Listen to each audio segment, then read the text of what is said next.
America అధ్యక్షుడు Trump administration మరోసారి Harvard యూనివర్సిటీకి నోటీసులు జారీ చేసింది.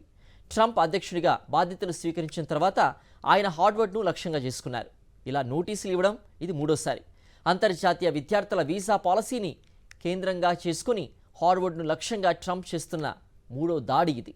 విశ్వవిద్యాలయంలో చదువుతున్న భారతీయులు సహా విదేశీ విద్యార్థులు ఈ చర్యతో వణికిపోతున్నారు. అమెరికాలో అగ్రశ్రేణి విద్యా సంస్థ హార్వర్డ్ యూనివర్సిటీ ఇప్పుడు ప్రభుత్వ దాడులకు లక్ష్యమైంది. ట్రంప్ అడ్మినిస్ట్రేషన్ ఈ ప్రఖ్యాత యూనివర్సిటీపై కక్షగట్టింది.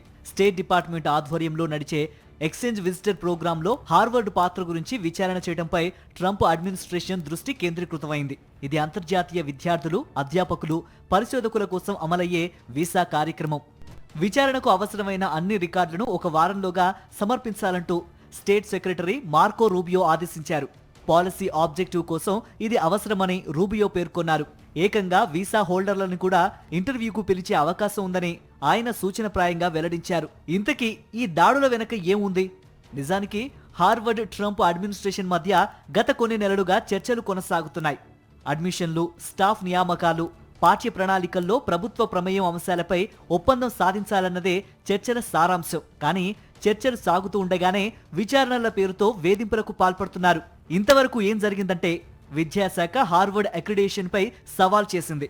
ఇమ్మిగ్రేషన్ అథారిటీ విద్యార్థుల నిరసనల వీడియోలు, డిసిప్లినరీ ఫైళ్లను కోరుతూ నోటీసులు జారీ చేసింది. ఇక ఇప్పుడు వీసా ప్రోగ్రాం విచారణకు ఆదేశించడంతో వ్యవహారం ముదిరి పాకాన పడే ప్రమాదం ఉంది. అంతేకాదు, రూబియో అమెరికా ట్రెజరీ శాఖను ఆశ్రయిస్తూ హార్వర్డ్ చైనా అధికారులతో కలిసి నిర్వహించిన ఆరోగ్య బీమా కాన్ఫరెన్స్ పై నిబంధనలు ఉల్లంఘించారా అనే కోణంలోనూ విచారణ జరపాలన్నారు.